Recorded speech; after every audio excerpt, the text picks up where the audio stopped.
আগতম ষ্টুডিঅ'ত মই বাপৰি বিধানসভা দাখিল কৰা হ'ব তিৱাৰী আয়োগৰ প্ৰতিবেদন পূৰ্বে বিধানসভা দাখিল কৰিছিল এই প্ৰতিবেদন কিন্তু ৰাজহুৱা কৰা নাছিল এই প্ৰতিবেদনখন বিধানসভা দাখিল হ'ব মেহতা আয়োগৰ প্ৰতিবেদন আসুৰ দাবী মানি দাখিল কৰিব দুইখন প্ৰতিবেদন অসম মুক্তি যুঁজাৰু সন্মিলনৰ অহুপুৰুষাৰ্থত গঠন হৈছিল মেহতা আয়োগ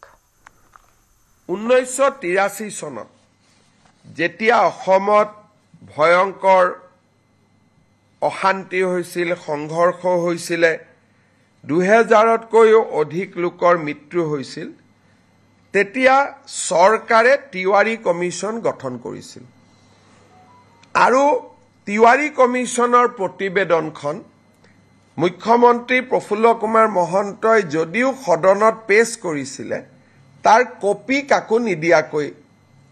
ইস্যুটো শেষ কৰি থোৱা হৈছিল 25 তাৰিখে আমি সদনৰ সকলো বিধায়কক আমি তিৱাৰী কমিছনৰ ৰিপৰ্ট বিতৰণ কৰিম সদৌ অসম ছাত্ৰ সন্থাই আমাক কৈছিল যে তিৱাৰী কমিছনৰ ৰিপৰ্টটো আপোনালোকে দিয়ক তাত আমাৰ কোনো আপত্তি নাই কিন্তু সেই সময়ত আন্দোলনকাৰীসকলে তেওঁলোকৰ নিজস্ব প্ৰচেষ্টাত মেহতা কমিছন এখন গঠন কৰিছিল চৰকাৰে কৰিছিল তিৱাৰী কমিছন মুক্তি যুঁজাৰু সন্মিলনৰ দ্বাৰা মেহতা কমিছন কৰা হৈছিল আৰু এই মেহতা কমিছনৰ মেম্বাৰ আছিল Shri T U Mehta retired chief justice Himachal high court Ganesh Chandra Phukan আমাৰ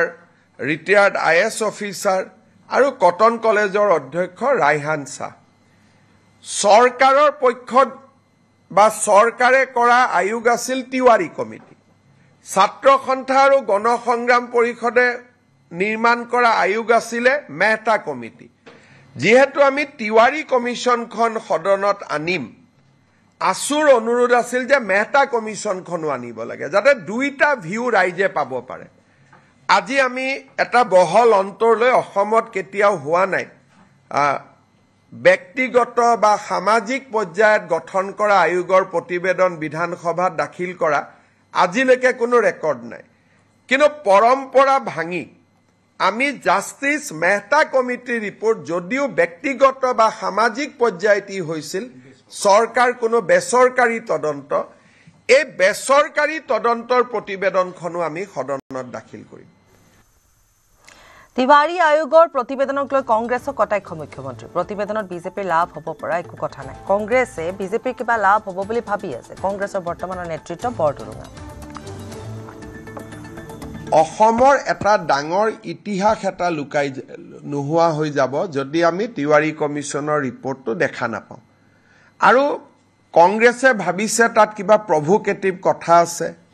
তাত বিজেপিৰ ৰাজনৈতিক লাভ হ'ব তাত বিজেপিৰ ৰাজনৈতিক লাভ হ'ব পৰা এটা শব্দও নাই খালি অসমৰ বুৰঞ্জীৰ ডাঙৰ ইতিহাস এটা নোহোৱা হৈ যাব যদি তিৱাৰী কমিছনৰ ৰিপৰ্টটো ৰাইজৰ সন্মুখত নাথাকে গতিকে ই এটা একাডেমিক এক্সাৰসাইজ কংগ্ৰেছে ভাবিছে তাত কিবা তেওঁলোকৰ বিৰুদ্ধে কথা আছে কাৰণ কংগ্ৰেছৰ বৰ্তমান নেতৃত্বটো খুব তুলুঙা আৰু তেওঁলোকৰ মই ক'ব গ'লে মেচিউৰিটিৰ অভাৱ কাৰণ এখন তেওঁলোকৰ চৰকাৰে গঠন কৰা তদন্ত আয়োগ প্ৰধানমন্ত্ৰী ইন্দিৰা গান্ধীয়ে গঠন কৰা তদন্ত আয়োগ ইন্দিৰা গান্ধীয়ে গঠন কৰা তদন্ত আয়োগৰ প্ৰতিবেদন এখন প্ৰকাশ কৰিব নালাগে বুলি কংগ্ৰেছে কেনেকৈ ক'ব পাৰে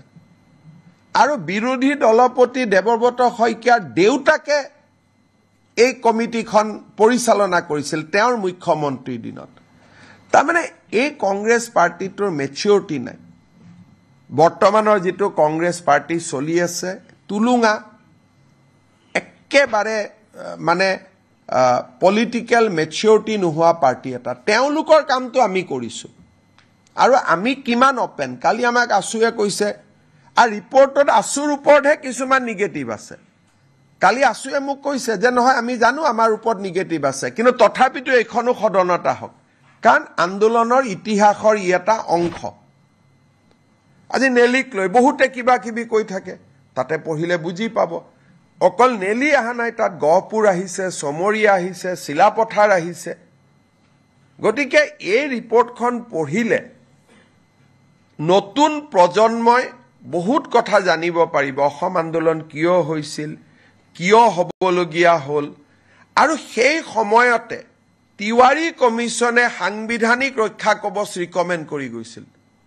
ইন 1983 গতিকে এইবিলাক জনা ভাল আজি আমি যি কৈ আছো চাহ শ্ৰমিকৰ ভূমি প্ৰদান সন্দৰ্ভতো বৃহৎ ঘোষণা সিলিং আইনৰ অধীনত লেবাৰ লাইনৰ মাটি চৰকাৰী হ'ব 2,18,553 বিঘা ভূমি চৰকাৰী কৰি শ্ৰমিকক দিয়া হ'ব 25 নৱেম্বৰত বিধানসভাত উত্থাপিত হ'ব বিধেয়ক 20 বছৰলৈ বিক্ৰী কৰিব নোৱাৰিব এই ভূমি আজি আমাৰ কেবিনেটত আমি বহু দিনৰ পৰা আলোচনা কৰি আছিলো যে চাহ বাগিচাৰ শ্ৰমিকসকলৰ লাইনৰ মাটি আমি মালিকৰ পৰা সিলিং এক্টত লৈ আমি শ্ৰমিকসকলৰ মাজত বিতৰণ কৰি আজি কেবিনেটে অনুমোদন জনাই যে অসমৰ চাহ বাগিচাৰ লেবাৰ লাইনৰ মাটি সিলিং আইনৰ অধীনত আমি চৰকাৰীকৰণ কৰিম আৰু এক্টতে লিখা থাকিব যে চৰকাৰীকৰণ কৰাৰ লগে লগে এই মাটি শ্ৰমিকসকলক আবলটন কৰা হ'ব দুটা তিনটা কণ্ডিশ্যন থাকিব শ্ৰমিকসকলে 20 বছৰলৈ এই মাটি বিক্ৰী কৰিব নোৱাৰিব আবলটন পোৱাৰ পিছত আৰু শ্ৰমিকসকলে এই মাটি যেতিয়া 20 বছৰ পিছতো বিক্ৰী কৰিব এই চাহ জনগোষ্ঠীৰ ৰাইজৰ মাজতহে বিক্ৰী কৰিব পাৰিব আউটসাইড টি গাৰ্ডেনৰ যি শ্ৰমিক তেওঁলোকক বিক্ৰী কৰিব নোৱাৰিব যাতে লেবাৰ লাইনবোৰ সুৰক্ষিত হৈ থাকে আমি এটা অনুমান কৰিছো এই বিলখন অহাৰ ফলত 2,18,553 বিঘা মাটি আবলটন কৰিব পৰা যাব 3,33,486টা পৰিয়াল এই সিদ্ধান্তৰ দ্বাৰা উপকৃত হ'ব অৰ্থাৎ এতিয়াৰ পৰা শ্ৰমিকৰ লেবাৰ লাইনৰ মাটিৰ মালিক শ্ৰমিকসকল হ'ব টি গাৰ্ডেনৰ মেনেজমেণ্ট মালিক হ'ব নোৱাৰিব তেওঁলোকৰ পৰা আমি সিলিঙত মাটি লৈ ল'ম সিলিং এক্টৰ সংশোধনীৰ বাবে প্ৰস্তাৱ কৰা আইনখন আজি কেবিনেটে অনুমোদন কৰে আৰু অসম বিধানসভাত 25 তাৰিখে এই আইনখন আমি উপস্থাপন কৰিম অসমৰ চাহ বাগিচাৰ শ্ৰমিকৰ বাবে এটা ঐতিহাসিক মুহূৰ্ত হ'ব মাটি দখলৰ ক্ষেত্ৰত গঠন হ'ব ন্যায়াধিকৰণে পাব আদালতৰ মৰ্যাদা ট্ৰাইবেল বেল্ট ব্লকৰ মাটি দখল কৰিলে চলিব বিচাৰ বিপ্লৱ কুমাৰ শৰ্মা প্ৰতিবেদনৰ মতে ব্যৱস্থা গ্ৰহণ কৰা হ'ব বহু দিনৰ পৰা এটা অভিযোগ আছে যে ট্ৰাইবেল বেল্ট এণ্ড ব্লকৰ মাটি দখল কৰা হয় চৰকাৰে উচ্ছেদ কৰিছে কিন্তু আজি বিজেপিৰ চৰকাৰ আছে উচ্ছেদ কৰিছে অহাকালিতো উচ্ছেদ নকৰিবও পাৰে ট্ৰাইবেল বেল্ট এণ্ড ব্লকৰ মাটি দখল হৈয়ে থাকিব আজি জাষ্টিছ বিপ্লৱ শৰ্মা কমিটি অসম চুক্তিৰ 6 নম্বৰ দফা যোৱাকালিও আমি আলোচনা কৰিছিলোঁ জাষ্টিছ বিপ্লৱ শৰ্মা কমিটি আমাক কৈছিল যে এখন ডিষ্ট্ৰিক্ট ল্যান্ড ট্ৰিব্যুনেল হ'ব লাগে য'ত এজন ৰিটায়াৰ্ড ডিষ্ট্ৰিক্ট জাজ তাৰ অধ্যক্ষ হ'ব ট্ৰাইবেল বেল্ট এণ্ড ব্লকৰ মাটি কোনোবাই দখল কৰিলে এই ডিষ্ট্ৰিক্ট ট্ৰিব্যুনেলত অভিযোগ দিব পাৰিব আৰু ডিষ্ট্ৰিক্ট ট্ৰিব্যুনেলে উচ্ছেদৰ অনুমতি দিব পাৰিব এতিয়া বহুত সময় ডিসিক কয় ডিসি একো নকৰে এসডিসিক কয় এসডিসি একো নকৰে এতিয়া গোটেই ব্যৱস্থাটো ডিস্ট্ৰিক্ট ট্ৰাইব্যুনেললৈকে গুচি যাব যিজন এজন জাজে অধ্যক্ষতা কৰিব আৰু ট্ৰিব্যুনেলৰ সিদ্ধান্ত মতে জিলা আৰক্ষী আৰু জিলা প্ৰশাসনে মানিবৰ কাৰণে বাধ্য হ'ব আৰু এই ট্ৰিব্যুনেলখনক আমি আদালতৰ মৰ্যাদা প্ৰদান কৰিম এই ৰিকমেণ্ডেশ্যনটো জাষ্টিছ বিপ্লৱ শৰ্মা কমিটিটো আছিলে আৰু আমি যেহেতু এই বছৰ জাষ্টিস বিপ্লৱ শৰ্মা কমিটিৰ প্ৰতিবেদন এটা এটাকৈ আমি আগবঢ়াই লৈ গৈছো এই আইনখনো আমাৰ বিধানসভাত 25 তাৰিখে ৰাজমন্ত্ৰী কেশৱ মহন্ত ডাঙৰীয়াই উপস্থাপন কৰিব সংখ্যালঘু লোকৰ দ্বাৰা পৰিচালিত ব্যক্তিগত খণ্ডৰ বিদ্যালয়সমূহৰ মাচুল চৰকাৰে নিৰ্ধাৰণ কৰিব ৰাজ্যিক কেবিনেটত আজি এই সন্দৰ্ভত লোৱা হয় গুৰুত্বপূৰ্ণ সিদ্ধান্ত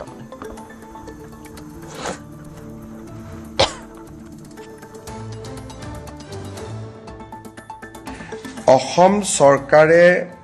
প্ৰাইভেট স্কুলবিলাকৰ ফিজ ৰেগুলেট কৰে কিন্তু প্ৰাইভেট স্কুলবিলাকৰ ফিজ ৰেগুলেট কৰা যিখন আমাৰ আইন আছিল Assam non government educational institute regulation of fees act ইয়াতে আমি মাইনৰিটি ৰান ইনষ্টিটিউটবিলাকক আউটাৰ বাহিৰত ৰাখিছিলোঁ যেনে মাইনৰিটি যিসকল বৌদ্ধ জৈন খ্ৰীষ্টিয়ান মুছলিম তেওঁলোকে যিবিলাক ইনষ্টিটিউচন পৰিচালনা কৰিছিল তাতে আমি ফিজ ৰেগুলেট কৰিব নোৱাৰিছিলোঁ কেবিনেটে আজি এটা সিদ্ধান্ত লয় আমি বিধানসভাত এখন আইন আনিম এতিয়াৰ পৰা আমি মাইনৰিটি ৰান বা সংখ্যালঘু লোকৰ দ্বাৰা পৰিচালিত বিদ্যালয়সমূহৰো ফিজ আমি আন প্ৰাইভেট স্কুলৰ দৰেই নিৰীক্ষণ আৰু নিৰূপণ কৰিব পাৰিম প্ৰাদেশিকৃত বিদ্যালয় শিক্ষকসকলৰ প্ৰতি বছৰে দৰমহা বৃদ্ধিৰ ঘোষণা ৰাজ্য চৰকাৰৰ প্ৰতি বছৰে 6% বৃদ্ধি হ'ব দৰমহা বিধানসভাত উত্থাপন কৰা হ'ব আইন 15খন মহাবিদ্যালয় প্ৰাদেশিকীকৰণ কৰা হ'ব বহু হাজাৰ বিদ্যালয় প্ৰাদেশিকীকৰণ কৰা হ'ব যিসমূহ আমাৰ বিভিন্ন প্ৰাদেশিকৃত মহাবিদ্যালয় বিদ্যালয়সমূহত আমাৰ এটা আগত সিদ্ধান্ত আছিলে যে তাৰ কৰ্মচাৰীসকলৰ দৰমহা আমি আইনৰ জৰিয়তে ফিক্স কৰি ৰাখিছিলোঁ দৰমহা বঢ়াৰ ব্যৱস্থা নাছিল যি দৰমহা আছিল তাতে তেওঁলোক থাকি গৈছিল আজি কেবিনেটে সিদ্ধান্ত গ্ৰহণ কৰে যে প্ৰতি বছৰে এখেতসকলৰ দৰমহা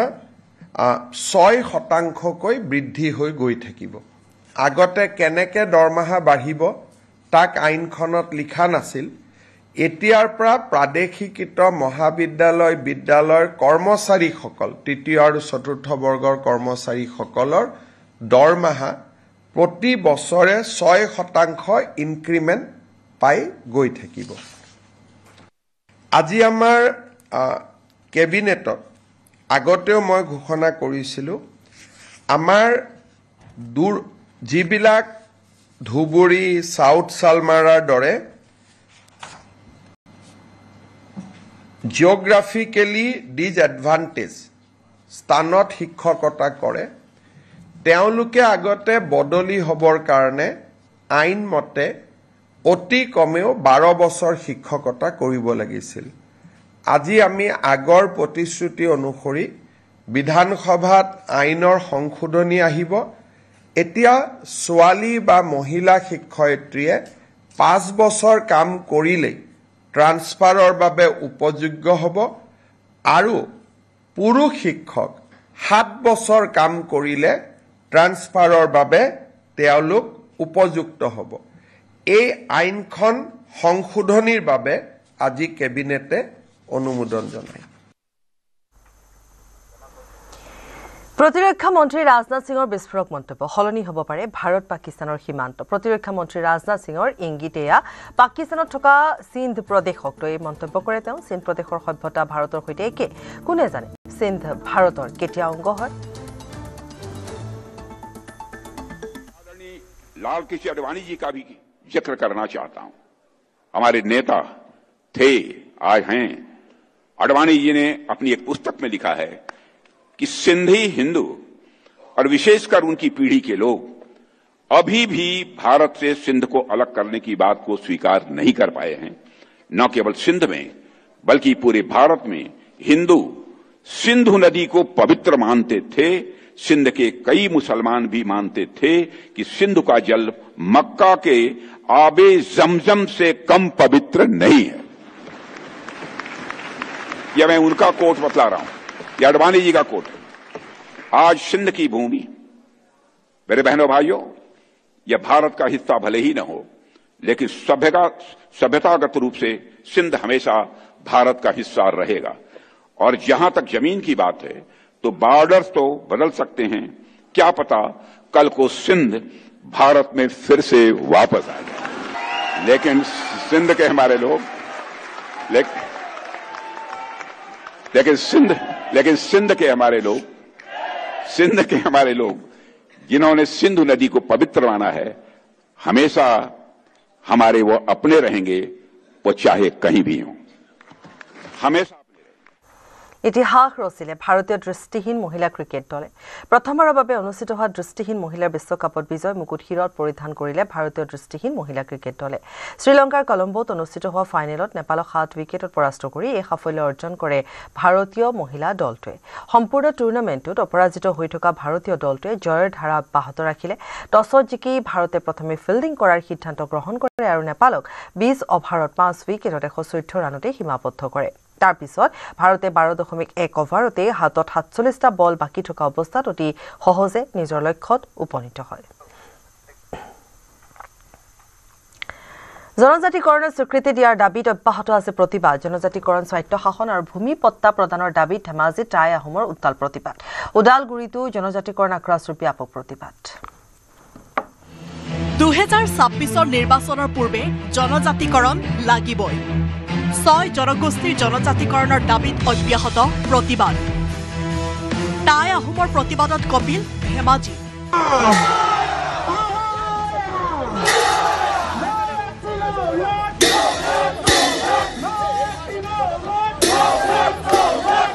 জনজাতিকৰণ, স্বায়ত্তশাসন আৰু ভূমি পট্টা প্ৰদানৰ দাবীত কেইবা সহস্ৰাধিক আহোম ৰাইজে প্ৰতিবাদ সাব্যস্ত কৰিবলৈ ওলাই আহিল ৰাজপথলৈ। আটাচু আহোম গণমঞ্চ টাইপাৰ উদ্যোগত কেইবা সহস্ৰাধিক লোকে কঁপাই তুলিলে ধেমাজিৰ আকাশ বঁটা। প্ৰতিবাদকাৰীসকলৰ স্পষ্ট কথা, এইবাৰ আৰু প্ৰতিশ্ৰুতিৰ ললিপপ নচলিব। 2026 নিৰ্বাচনৰ আগতেই জনজাতিকৰণ, নহলে বিজেপি চৰকাৰক নিৰ্বাচনত প্ৰত্যুত্তৰ দিয়াৰ হুংকাৰ। আহোমসকল কোনো জাতি জনগোষ্ঠীৰ বিৰোধী নহয়। আহোমসকলে নিজৰ প্ৰাপ্যৰ কাৰণে আজি ৰাজপথলৈ আহিব লগা আছে। ই আমাৰ কাৰণে এটা লাজৰ বিষয়। অসমখনৰ ভৱিষ্যত সুৰক্ষাৰ স্বাৰ্থত আমি জনজাতিকৰণ আৰু ভূমি পট্টন আৰু আমাৰ যি স্বায়ত্ত শাসনৰ কথা দাবী কৰি আহিছোঁ। চৰকাৰে আমাক বহুত ললিপপ দিলে আৰু ললিপপ দিয়াৰ ব্যৱস্থা নকৰিব। চৰকাৰক আমি হুঁচিয়াৰ কৰি দিছোঁ, আমাৰ জাতি জনগোষ্ঠীৰ মাজত বিভেদ যিটো সৃষ্টি কৰিব বিচাৰিছে, এই সৃষ্টি বন্ধ কৰক আৰু গণতান্ত্ৰিকভাৱে আহোমসকলক আমাক প্ৰতাৰণা কৰি জনজাতিকৰণৰ মৰ্যাদা শীঘ্ৰে প্ৰদান কৰক 25 চনৰ আগতে। ধেমাজিৰ কাছাৰী ময়দানত কেইবা সহস্ৰাধিক লোক সমবেত হৈ কঁপাই তুলিলে ধেমাজিৰ আকাশ বঁটা। এই সিংহ গৰ্জন কাৰ্যসূচীত উপস্থিত থাকি আটাচুৰ সভাপতি বসন্ত গগৈয়ে নিজ ভাষণ প্ৰসংগত কয় যে ভাতৃঘাতী সংঘৰ্ষ আমি বিচৰা নাই, কিন্তু আগন্তুক দিনত অসমৰ পৰিৱেশ উত্তাল হ'ব। অসমৰ ভাতৃঘাতী সংঘৰ্ষ সৃষ্টি হ'ব নাই কৰা, নাই বিচৰা, কিন্তু অসমৰ পৰিৱেশ উত্তাল হ'ব। যিখন সংবিধানক সন্মান জনাই তোমালোকে সাখৰৰ গাদীত বহিছা, যি সংবিধানৰ প্ৰস্তাৱক সন্মান জনাই তোমালোকে স্বদেশ আৰু স্বজাতিৰ কাৰণে কাম কৰিম বুলি কৈছা, অসমত থকা প্ৰতিটো জাতি জনগোষ্ঠীৰ সমবিকাশ সমমৰ্যাদাৰ কথা কৈছা, এই একেখন সংবিধানৰ প্ৰস্তাৱক সন্মান জনাই আমিও কৈছো যে সংবিধানৰ প্ৰস্তাৱক তোমালোকে অৱমাননা কৰিছা, সাংবিধানিক অধিকাৰ তোমালোকে আমাক দিয়াৰ পৰা বিৰত আছা। গতিকে সেই প্ৰস্তাৱক সন্মান জনাই, এই সংবিধানক সন্মান জনাই আমিও গণতান্ত্ৰিক প্ৰমূল্যবোধ ৰক্ষা কৰে ৰাজপথলৈ আহিম। ইফালে জনজাতিকৰণৰ দাবীত ওদালগুৰিত আক্ৰাচুৰ গণহুংকাৰ কাৰ্যসূচী ৰূপায়ণ। কোচ ৰাজবংশীসকলক জনজাতিকৰণৰ দাবীৰ লগতে ঐতিহাসিক কমতাপুৰ ৰাজ্য গঠনৰ দাবীৰে ৰাজপথলৈ ওলাই আহিল হাজাৰ হাজাৰ লোক। ওদালগুৰি চহৰৰ বিষ্ণুৰাভা প্ৰেক্ষাগৃহৰ প্ৰাংগণত 2 সহস্ৰাধিক পুৰুষ মহিলাই একেলগে সাব্যস্ত কৰিলে প্ৰতিবাদ। যদিহে অনতিপলমে জনজাতিৰ মৰ্যাদা প্ৰদান নকৰে, তেনেহলে বিজেপিৰ বিৰুদ্ধে কোচ ৰাজবংশীসকলে ভোটদান কৰাৰ হুংকাৰ। আমি এটা কথাই ক'ম বাৰম্বাৰ যি বিজেপি চৰকাৰৰ নাম প্ৰতাৰণা কৰি আছে যি ললিপপ দি আছে এই ললিপপ আৰু কোনো কাৰণ নচলিব আমাক জনজাতিকৰণ দিবই লাগে জনজাতিকৰণৰ কোনো তেওঁলোকৰ আমি একো কথাই মানি নল'ম 2026 চনৰ আগতে আমাক জনজাতিকৰণ লাগবে কোচ-ৰাজবংশী জনগোষ্ঠীৰ অসমৰ লগতে বিটিচিৰ জনগোষ্ঠীসকলক কোচ-ৰাজবংশী জনগোষ্ঠীসকলক জনজাতিকৰণ মৰ্যাদা দিবই লাগিব ভূমি অধিকাৰ দিবই লাগিব নহ'লে কোনো কাৰণ আমি বিজেপি চৰকাৰক আমি এই কথা মানি নলওঁ আৰু আমি ৰাজনৈতিক ভাষা এতিয়া বুজি পোৱা হৈছোঁ এই ৰাজনৈতিক ভাষা যি প্ৰবঞ্চনা কৰি আছে কোনো কাৰণ আমি এই কথা মানি নল'ম আৰু এটা কথা আমি ক'বলৈ বিচাৰোঁ যিসকল জনজাতি ব্যক্তিয়ে আমাক বিৰুদ্ধাচৰণ কৰি আছে আমি এটা কথাই ক'ব বিচাৰোঁ তেওঁলোকে যদি আমাৰ বিৰুদ্ধাচৰণ কৰি থাকে আমিও কৰিম তেওঁলোকে যে জনজাতিকৰণৰ অধিকাৰ যুগ যুগ ধৰি তেওঁলোকে ভোগ কৰি আছে আমিতো তাৰে প্ৰতিবাদ কৰিবলৈ যোৱা নাই গতিকে আমি বিচাৰিছোঁ যে সংবিধান সংশোধন কৰি আমাক জনজাতিকৰণৰ মৰ্যাদা বিচাৰিছোঁ ধেমাজিৰ পৰা মন বিকাশ বুঢ়াগোহাঁই আৰু ওদালগুৰিৰ পৰা ৰিপুঞ্জয় নাথৰ report news 18 Assam north east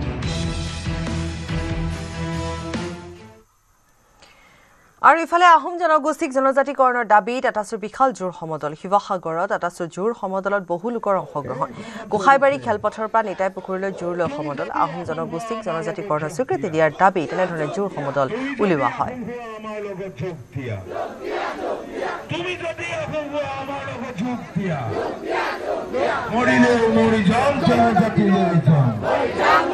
আমি চৰকাৰ প্ৰশাসনক ইয়াৰ পৰা নিতাইৰ পৰা এটা আমি আপোনালোকে দাবী জনাব বিচাৰিছোঁ যে আহোমক যি জনজাতিকৰণ আপোনালোকে 26ৰ বিধানসভাৰ আগতে আপোনালোকে আমাক যি জনজাতিকৰণ প্ৰাপ্য অধিকাৰ আপোনালোকে আমাক দি দিয়ক নতুবা এই আপোনালোকে কি দেখিছে তাত গৈ আমি জংগী আন্দোলন কৰিবলৈ আমি বাধ্য হ'ম 25 নৱেম্বৰ যিখন প্ৰতিবেদন এই প্ৰতিবেদনখন সম্পূৰ্ণৰূপে আহোম জনগোষ্ঠীৰ জনজাতিৰ মৰ্যাদা পাব পৰাকৈ তেওঁলোকে প্ৰস্তুত কৰক আৰু লোকসভাৰ যি অধিৱেশন আছে এই অধিৱেশনত তেওঁলোকে আমাক জনজাতি মৰ্যাদা প্ৰদান কৰিব পৰাকৈ বাস্তৱসন্মত তেওঁলোকে পদক্ষেপ গ্ৰহণ কৰক অন্যথা 2026ৰ যি বিধানসভা নিৰ্বাচন আছে এই নিৰ্বাচনত এই চৰকাৰখনক উঠুৱাই দিবলৈ 45 লাখ আহোম মানুহে ইতিমধ্যে প্ৰতিশ্ৰুতিবদ্ধ হৈছে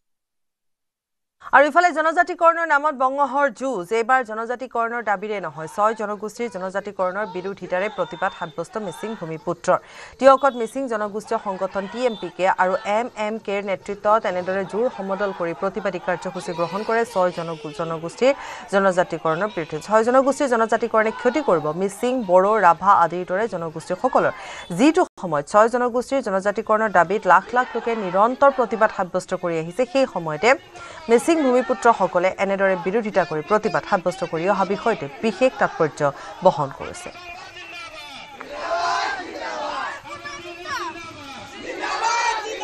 অৰ্জিন জনজাতিসকলৰ ক্ষতিপূৰণ নোহোৱাকৈ যাতে 25 নৱেম্বৰত যদিওবা সাব কমিটিয়ে দাখিল কৰে তাৰ কাৰণে আমি আজি জোৰ সমদলৰ যোগেদি পুনৰবাৰ অসম চৰকাৰক আমি আহ্বান জনাব বিচাৰিছোঁ মানে অসম চৰকাৰে যি বুজা আমালৈ জাপি দিবলৈ বিচাৰিছে সেইটো আমি কোনো কাৰণত নালাগে যিহেতু ST হিচাপে আমি আছো ST হিচাপে থাকিম 6 জনগোষ্ঠী জনজাতিকৰণ আমাক কোনো কাৰণত নালাগে আমি বিৰোধিতা কৰিম কৰি যাম আমি কৰি থাকিমেই আৰু 6 জনগোষ্ঠীৰ জনজাতিকৰণক লৈ কেবিনেটত আলোচনা 26 নৱেম্বৰত বিশেষ কেবিনেটত হ'ব আলোচনা 27 নৱেম্বৰত বিধানসভাত দাখিল হ'ব প্ৰতিবেদন জনজাতি স্বীকৃতিৰ দাবীৰে হোৱা প্ৰতিবাদৰ সময়তে ঘোষণা মুখ্যমন্ত্ৰী হিমন্ত বিশ্ব শৰ্মাৰ আজি আপোনালোকে দেখিছে যে কেবিনেটত অজস্ৰ আইটেম আছিলে সেইকাৰণে জনজাতি সংক্ৰান্তত মন্ত্ৰীসভাৰ প্ৰতিবেদনখন আজি আমি বহুত ভাল কৰি আলোচনা কৰিব নোৱাৰিলো আজি আমি সিদ্ধান্ত ললো যে 26 তাৰিখে জনজাতীয় 6 জনগোষ্ঠীৰ জনজাতীয়কৰণৰ সম্পৰ্কৰ প্ৰতিবেদনখন 26 তাৰিখে এখন বিশেষ কেবিনেটত আলোচনা হ'ব আৰু 27 তাৰিখে আমি ইয়াক বিধানসভাত উপস্থাপন কৰিম 25 তাৰিখে উপস্থাপন কৰিম বুলি মই কৈছিলো কিন্তু বহুত কাগজ পত্ৰ আইনৰ হেঁচাৰ বাবে আমি সিদ্ধান্ত ললো যে এই প্ৰতিবেদনখন আমি 27 তাৰিখে সদনত আমি দাখিল কৰিম 26 তাৰিখে আমাৰ কেবিনেট বৈঠক হ'ব তাতে অনুমোদন হ'ব আৰু 27 তাৰিখে আমি ইয়াক সদনত উপস্থাপন কৰিম আফ্ৰিকান সোয়াইন ফিভাৰৰ প্ৰাদুৰ্ভাৱৰ পিছতে গাহৰি পালনক লৈ ৰাজ্যত SOP জাৰি কৰিলে পশুপালন বিভাগে ইতিমধ্যে 7 জিলাত বন্ধ কৰা হৈছে গাহৰিৰ বিক্ৰী ভক্ষণ তথা পৰিবহণ গাহৰি পালনক লৈ ৰাজ্যত SOP জাৰি আফ্ৰিকান সোয়াইন ফিভাৰৰ প্ৰাদুৰ্ভাৱৰ পিছতে SOP জাৰি কৰিলে পশুপালন বিভাগে 7 জিলাত বন্ধ গাহৰিৰ বিক্ৰী ভক্ষণ তথা পৰিবহণ আফ্ৰিকান সোয়াইন ফিভাৰক লৈ মন্ত্ৰী কৃষ্ণেন্দু পালৰ তৎপৰতা 7খন ডিষ্ট্ৰিক্ট স্ট্ৰিক্টলি গাহৰি মানে তাতে ট্ৰান্সপোৰ্টেশনও বন্ধ ৰিটেল সেলিং মানে সেল কৰাও বন্ধ ৰাজ্যত ভয়াবহ হাৰত আফ্ৰিকান সোয়াইন ফিভাৰত আক্ৰান্ত হৈছে গাহৰি এই পৰ্যন্ত ৰাজ্য প্ৰায় 17-18 কোটি টকাৰ গাহৰিৰ মৃত্যু তেনে সময়ত যাতে আৰু অধিক গাহৰি পালকৰ ক্ষতি নহয় তাৰ বাবে এছঅপি জাৰি কৰিলে পশুধন বিভাগে এছঅপি জাৰি কৰি 7 জিলাৰ তালিকাত আছে ধেমাজি কামৰূপ লখিমপুৰ শিৱসাগৰ দৰং যোৰহাট আৰু ডিব্ৰুগড় অধিক সংক্ৰমণ হোৱা এই 7 জিলাত সাময়িকভাৱে বন্ধ গাহৰিৰ বিক্ৰী ভক্ষণ আৰু পৰিবহণ 7খন ডিস্ট্ৰিক্টটো বেছিকে আফ্ৰিকান সোয়াইন ফিভাৰ প্ৰকোপ বাঢ়িছে আমাৰ যেনেকৈ ধেমাজি ডিব্ৰুগড় যোৰহাট কামৰূপ এনেকৈ 7খন জিলাত স্ট্ৰিক্টলি গাহৰি মানে তাতে ট্ৰান্সপোৰ্টেশনও বন্ধ ৰিটেল সেলিং মানে সেল কৰাও বন্ধ কাৰণ ইয়াত বহুত মানে আফ্ৰিকান সোয়াইন ফিভাৰ প্ৰকোপ বাঢ়িছে ইপিনে বহিৰাজ্যৰ পৰা অসমলৈ নিত ট্ৰাকে সৰবৰাহ হৈ থকা গাহৰি প্ৰৱেশতো বাধা নিষেধ আৰোপ কৰিলে ৰাজ্য চৰকাৰে অসম বংগ পথেৰে প্ৰৱেশ কৰা প্ৰতিটো গাহৰিৰ হ'ব পৰীক্ষা স্বাস্থ্য পৰীক্ষাত উত্তীৰ্ণ গাহৰিহে প্ৰৱেশ কৰিব পাৰিব অসমত অৱশ্যে বহিৰাজ্যৰ পৰা অহা গাহৰিসমূহ যদি অসম হৈ মেঘালয় মিজোৰাম অথবা নাগালেণ্ডলৈ যায় তেন্তে বাধা নাই এইটো একদম আমাৰ মাননীয় মুখ্যমন্ত্ৰী মহোদয়ৰ ষ্ট্ৰিক্ট নিৰ্দেশ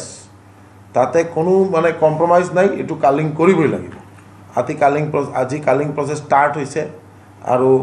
এনেকুৱা যদি আৰু বাহিৰৰ পৰা আহে আৰু তাতে যদি মানে এইটো পজিটিভ হয় তেতিয়াহ'লে এইটো কালিং কৰিবই লাগিব এফালে যদি সোয়াইন ফিভাৰৰ আতংক আনপিনে জনতাক মাধমাৰ ফুটাইছে কণীৰ মূল্য বৃদ্ধি শেহতীয়াকৈ ৰাজ্যৰ বজাৰত প্ৰতিটোত 1 টকাকৈ বৃদ্ধি হৈছে কণীৰ মূল্য পিছে বজাৰত কণীৰ মূল্য বৃদ্ধিৰ বিষয়ে অৱগত নহয় মন্ত্ৰী কৃষ্ণেন্দু পাল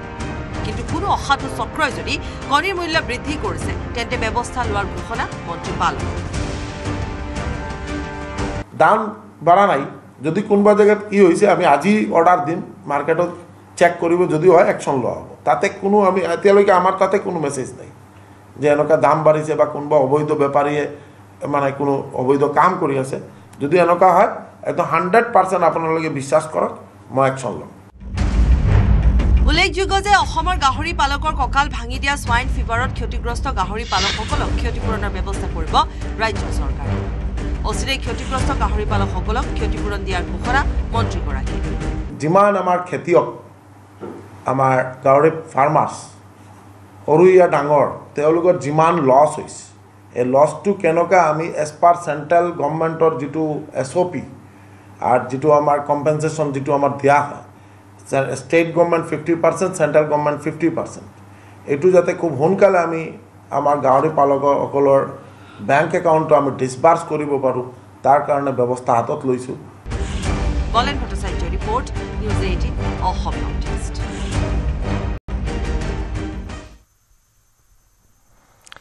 আৰু ইফালে গোসাইগাঁৱৰ শ্ৰীৰামপুৰত পশুপালন বিভাগে আফ্ৰিকান সোয়াইন ফিভাৰ ধৰা পৰা প্ৰায় 500 গাহৰি নিধন কৰে 18 নৱেম্বৰত শ্ৰীৰামপুৰ গেটেৰে প্ৰৱেশ কৰা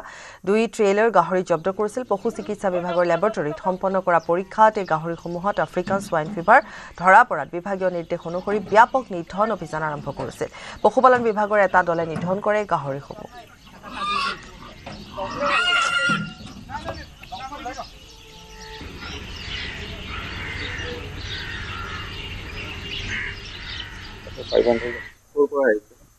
কুৰুক্ষেত্ৰৰ পৰা আহিছিলে আৰু এখন আহিছিলে পঞ্জাৱ কি কৰিব আজি যিহেতু আমাক 19 তাৰিখে ৰিপৰ্ট হেৰি আহিলে 19 তাৰিখে তেওঁলোকে নটিফিকেশ্যন উলিয়ালে যে কণ্টেইনমেণ্ট জোন ইয়াতে পজিটিভ হেৰি আছে গতিকে 20 তাৰিখে গভৰ্ণমেণ্টৰ পৰা এখন অৰ্ডাৰ আহিলে যে এই অকল এইখিনিয়ে নহয় আৰু অসমৰ বহুতকেইটা চেণ্টাৰ আছে সেই গোটেইখিনি একেলগে এখন কাগজ উলিয়াই পেলাই ক'লে যে এইখিনি যিখিনি গাড়ী গাহৰি এছত পজিটিভ আছে তো সেই গাহৰিখিনি যাতে কাল কৰিব লাগে চাইলো আহক হেডলাইন্স আগবঢ়াইছে এভৰিডে মছলা দেশৰ সোৱাদ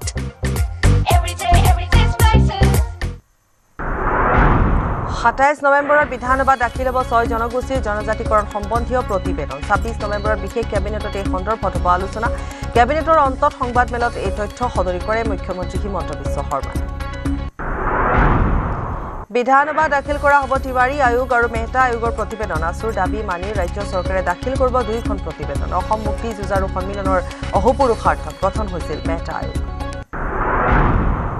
মাটি দখলৰ ক্ষেত্ৰত গঠন হ'ব ন্যায়াধিকৰণে পাব আদালতৰ মৰ্যাদা ট্ৰাইবেল বেল্ট ব্লকৰ মাটি দখল কৰিলে চলিব বিচাৰ বিপ্লৱ কুমাৰ শৰ্মা আয়োগৰ প্ৰতিবেদনৰ মতে হ'ব ব্যৱস্থা 8 ডিসেম্বৰত দাখিল হ'ব জুবিন গাৰ্গ হত্যা গোচৰৰ চাৰ্জশ্বিট দিয়াৰ পাছতে জুবিন ক্ষেত্ৰ নিৰ্মাণৰ কাম আৰম্ভ হ'ব বুলি ঘোষণা মুখ্যমন্ত্ৰী কংগ্ৰেছে জীৱনকালত জুবিনক সন্মান নিদিলে বুলি তীব্ৰ সমালোচনা কৰি গৌৰৱক জুবিনৰ গান গাবলৈ চ্যালেঞ্জ মুখ্যমন্ত্ৰী কংগ্ৰেছে টিকটৰ বিনিময়ত 1 কোটি টকাকৈ বিচাৰিছে প্ৰাৰ্থীৰ পৰা পৰৱৰ্তী সময়ত আৰু দিব লাগিব 3 পৰা 4 কোটি টকাকৈ ৰাজ্যৰ মিয়া অধ্যুষিত 22টা সমষ্টিত কংগ্ৰেছে কুচকাৱা চলাই থকা বুলি চাঞ্চল্যকৰ অভিযোগ উত্থাপন কৰিছে মুখ্যমন্ত্ৰী 2026ত কংগ্ৰেছে মিয়া অধ্যুষিত 22টা সমষ্টিতে ঘূৰা ফুৰা কৰি থাকিব লাগিব বুলি তীব্ৰ বাক্যবান মুখ্যমন্ত্ৰী আলফা স্বাধীনৰ মুখ্য মাখাত পৰেশ বৰাৰ অতি বিশ্বস্তৰূপে পৰিচিত মেজৰ জেনেৰেল অৰুণোদয় অসমৰ আত্মসমৰ্পণ ম্যানমাৰৰ পৰা ওলাই অৰুণাচলৰ পাংচুপাছত অসম আৰক্ষীৰ ওচৰত আত্মসমৰ্পণ বিদ্ৰোহী সংগঠনৰ শীৰ্ষ নেতাগৰাকী হেডলাইনছ আগবঢ়াইছে এভৰিডে মছলা দেশৰ সোৱাদ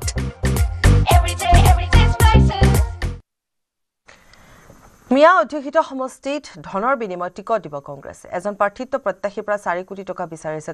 কংগ্ৰেছৰ বিৰুদ্ধে বিস্ফোৰক মন্তব্য কৰিছে মুখ্যমন্ত্ৰী কংগ্ৰেছৰ লগতে অখিল গগৈকো কটাক্ষ মুখ্যমন্ত্ৰী ধনৰ বিনিময়ত বিধানসভা নিৰ্বাচনত টিকট দিব হেনো কংগ্ৰেছে